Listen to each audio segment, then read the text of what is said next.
Olá, bem-vindos mais uma vez ao nosso canal. Estamos aqui para mais um vídeo. Se você ainda não assinou o canal, inscreva-se no canal, melhor dizendo, acione o sininho, porque a partir daí a gente começa a enviar e sempre vai haver uma informação de novo conteúdo para você. Vamos então falar das eleições 2020 aqui em Cabrobó. Pois é, foi eleito, como vocês todos já sabem, Galego de Nanaia do partido Avante.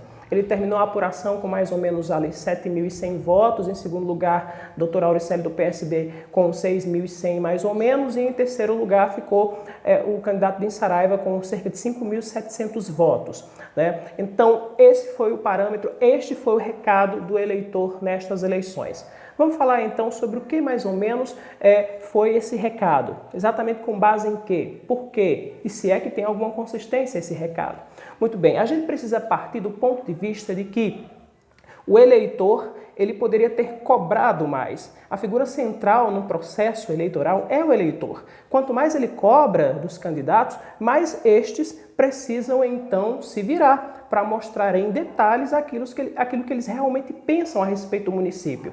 O nosso eleitor então falhou nesse sentido. A maneira de escolher, a forma de escolher foi a mesma forma de antes, a forma no discurso vazio. Nesse sentido eu posso dizer que os três candidatos foram muito vazios. A única diferença que nós tínhamos era apenas a questão estilística. De um lado você tinha um homem que vinha do empresariado, que não tinha um discurso que afagasse aos letrados. Do outro lado você tinha um homem que é médico, conheceria de todas as complexidades da medicina, mas que não conseguia passar esse discurso para todos aqueles que careciam tanto da medicina no nosso município. E olha que são muitos, inclusive mesmo com a experiência que já obteve à frente da prefeitura. Por outro lado, você tem alguém que esteve à frente de um processo de segurança pública no nosso município. Não soube muito bem nem mesmo dizer como é que esse processo pode ser intensificado. Aliás, falar que um discurso letrado ou que mais inteligência significa necessariamente um avanço na vida das pessoas não significa muito.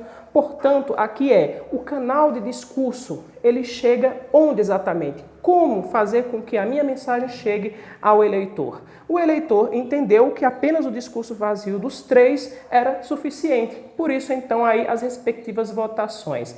Estilísticas à parte é o que nós temos e nada mais do que isso. Propostas não saltaram aos olhos do eleitor mais criterioso. O resultado mostra que com o discurso superficial tínhamos três e um deles foi escolhido. E o discurso que foi escolhido foi aquele que prometia novidade. Eu lembro aqui que lá em 2016 havia um discurso prometendo novidade também. Era o discurso de Marcílio Cavalcante. Eleito, a população fez seu julgamento. Neste ano, a novidade era por conta de alguém que não tinha entrado ainda em disputa em nenhum momento, em nenhum cenário, mas já estava há muito tempo dentro da política também. Galego de Nanaia estava na política porque trabalhou, inclusive, voluntariamente dentro do governo ainda atual, né? O pai dele também, professor, uma pessoa super conhecida do nosso município, responsável por uma rede de ensino particular aqui também, já esteve no governo atual de Marcílio Cavalcante. Não se podia falar de total inexperiência nesse sentido, né? Mas foi um discurso que se descolou das imagens que aí estavam.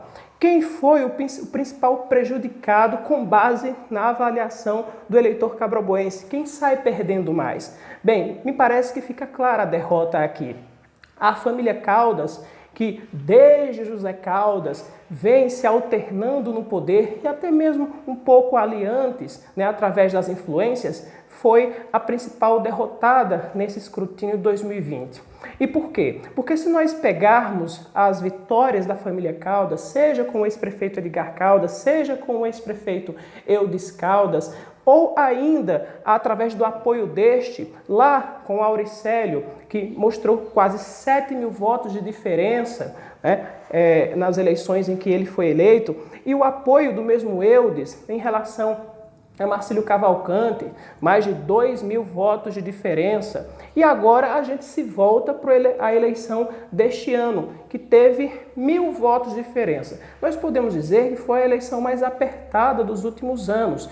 Não teve a história de larga vantagem que havia sido dito por parte dos políticos, os nossos candidatos à representação que estavam aí. De um lado, Auricélio Torres dizia que havia uma grande aprovação da campanha dele, de quando ele foi prefeito. Do outro lado, Din Saraiva dizia que o povo estava saturado de tudo isso que estava aí, em que precisava de alguém que soubesse tomar conta de gestão para liderar o município. Do outro lado, a gente observava alguém com um discurso do novo, que vinha com uma parceria com o médico, dizendo que havia vários gargalos no nosso município e que esses gargalos precisavam ser atacados de frente com uma proposta de novidade. Muito bem, então, tudo colocado sobre a mesa, o eleitor escolhe aquele que vem com a proposta do novo. Isso não é nada anormal. Na história do pensamento político, o que a gente observa é que a população que se sente muito saturada, que não vê as vantagens dos seus impostos chegando, ou que sente que está sendo lesada, né, ou que a administração do seu município não tá boa, pelo contrário, está ruim, ela dá uma resposta escolhendo alguém fora do establishment. A gente pode dizer que Galego Naná é alguém fora do establishment? No meu ponto de vista, não. Fisicamente, ele nunca participou de uma eleição, mas ele já fazia parte nos bastidores das outras eleições. Ele citava muito, ainda cita, Romero Gomes, né, que é uma figura política do nosso município tradicional. Né? Ele fez parte, inclusive, de alguns movimentos contrários, inclusive, a decisões e posturas da Câmara dos Vereadores, quem lembra, no tempo que o Dr. Jorge ainda foi presidente da Câmara.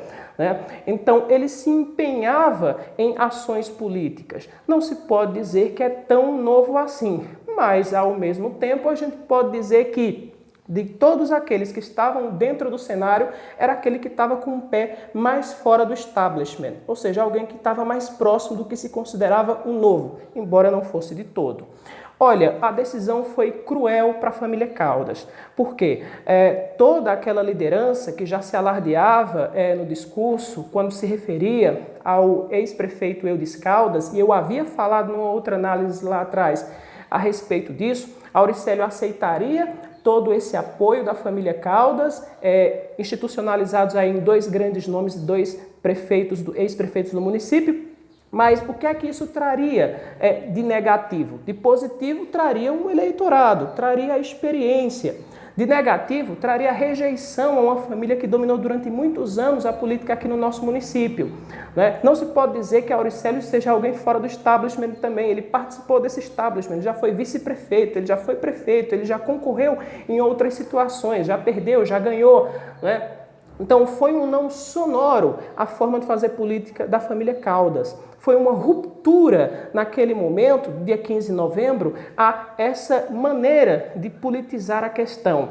E também uma certa desconfiança, pois o ex-prefeito Eudes já havia feito a mesma coisa em relação a Auricélio, já havia feito a mesma coisa em relação a Marcílio Cavalcante, e agora seria a terceira vez. As pessoas podem ter olhado para o cenário e podem ter entendido que ali era filme repetido. Resolveram não arriscar.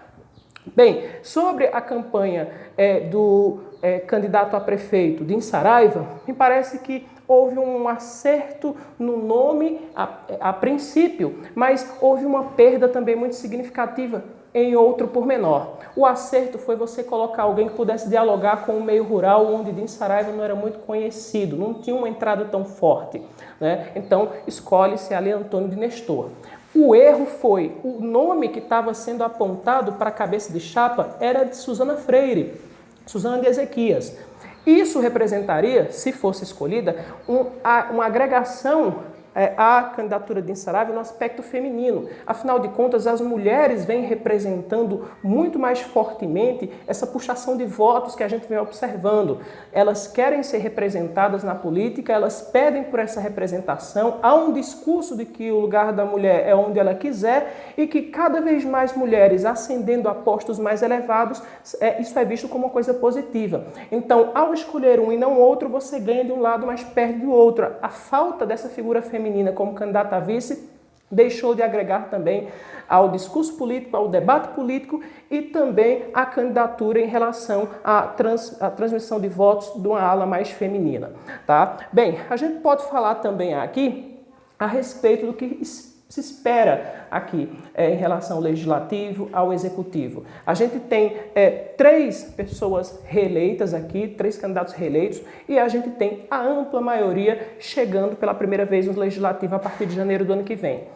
Como é que vai acontecer isso aí? Nem todo mundo foi discurso de novidade, no caso de um lado só. Ou seja, o prefeito vai ter aqueles seus representantes, aqueles que estiveram do seu lado, mas vai ter a maioria que não esteve do seu lado. Isso vai demandar por parte de Galego de Nanay um diálogo muito intenso, muito forte, equilibrado também, em relação às matérias que ele quer propor, em relação àquilo que ele quer fazer passar. Existem problemas seríssimos aí para se resolver, tanto da esfera da educação, na esfera da saúde, saneamento básico, enfim, há problemas sérios envolvendo a segurança pública também e outros itens correlacionados, e é preciso um diálogo para fazer com que essas matérias passem.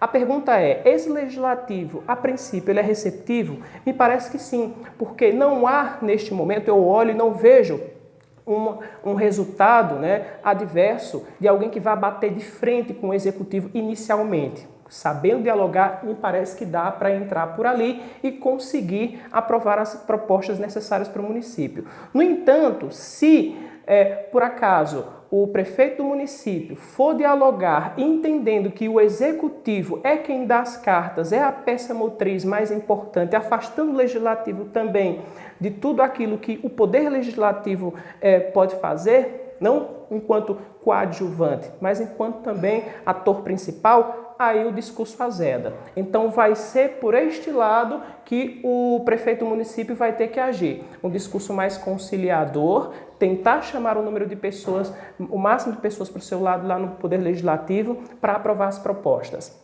Me parece possível, embora ele vá ter alguns focos de resistência, mas me parece possível que ele consiga isso inicialmente. Só o transcorrer da administração dele vai dizer efetivamente o que aconteceu. Sobre Auricélio Torres, muita gente me perguntou como seria essa disputa sem a família Caldas apoiando Auricélio. Imagino eu aqui que a aceitação dele seria melhor. Afinal de contas, em uma das disputas que ele teve lá atrás contra o próprio Eudes Caldas, Auricélio Torres conseguiu algo em torno de 9 mil votos. Depois ele conseguiu 12 mil votos. E agora ele ficou em 6.100.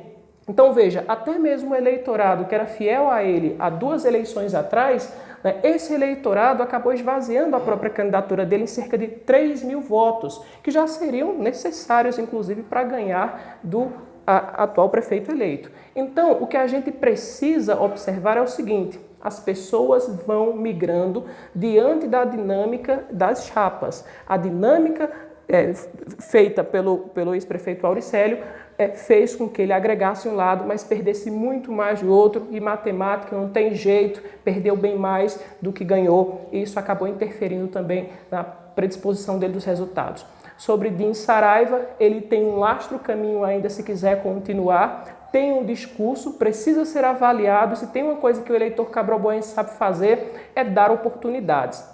Já deu oportunidade para a família Freire, já deu oportunidade para a família Caldas, deu oportunidade para alguém que foi visto como forasteiro, no caso o prefeito Marcílio Cavalcante, está dando oportunidade agora para mais um outro candidato, no caso o candidato do Avante, Galego de Nanay. Isso quer dizer que possivelmente, se por acaso os candidatos, os eleitores, os eleitos que aí estão não se agradarem da situação, pode haver também mais uma outra oportunidade. Cabe a ele dizer se vai querer continuar ou não colocando seu nome para ser avaliado pela população.